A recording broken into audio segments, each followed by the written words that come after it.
క్రైస్తవులమైన మనము ధైర్యమును ఎప్పటికీ కోల్పోకూడదు.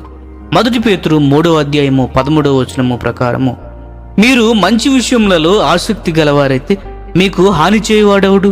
కాబట్టి మనమందరము దేవుని యొక్క బలముతో మరియు కృపతో ఇతరులందరికీ మేలు చేయదము అని దృఢ నిశ్చయతను తీసుకొనవలెను.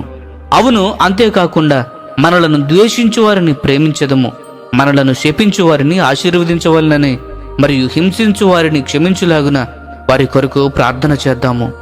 మనము ఆ విధముగా చేసినట్లయితే ఎవరు మనకు హాని చేయలేరు. సాతాను అతని సహాయకులు మోసపుచ్చవచ్చు, కలవరపరచవచ్చు, దొంగిలించవచ్చు మరియు బాధించవచ్చు. ఇంకా చెప్పాలంటే చివరకు మన శరీరములను చంపవచ్చు. వారు మనకు ఏమి చేసినా కూడా దానిని మనము లెక్కలోనికి తీసుకొనవలసిన అవసరము లేదు. ఎందుకనగా వారు పైవాటన్నింటితో మన ఆత్మీయ జీవితమును ఎన్నటికీ హాని చేయలేరు. మన దేవుడు సింహాసనము మీద ఉన్నాడు మరియు యుగయుగములు ఉండును. మన ప్రభువైన యేసునకు పరలోకము మరియు భూమిపై సర్వాధికారము ఇవ్వబడి ఉన్నది. యేసు కల్వరిలోని శిలువపై సాతానుని సంపూర్ణముగా ఓడించెను. మనపై సాతానుకు ఎటువంటి అధికారము లేదు అని మన హృదయములలో విశ్వసించి నోటితో ఒప్పుకొనినప్పుడు మాత్రమే ఇది జరుగుతుంది.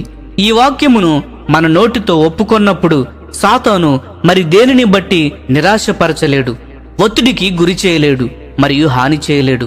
అవును, ప్రకటన గ్రంథము 12:11 వారు గొర్రెపిల్ల రక్తమును బట్టి తామిచ్చిన సాక్ష్యమును బట్టి వారిని జయించి ఉన్నారు, కాని మరణము వరకు తమ ప్రాణములను ప్రేమించిన వారు కారు.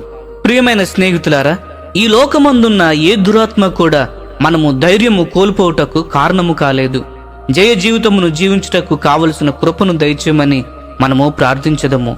ఈ సందేశములు మీకు ఆశీర్వాదకరముగా ఉన్నట్లయితే లైక్ చేయండి, సబ్స్క్రైబ్ చేయండి, అనేకులకు షేర్ చేయండి. మీ విలువైన అభిప్రాయములను కామెంట్ రూపంలో మాతో పంచుకోనండి.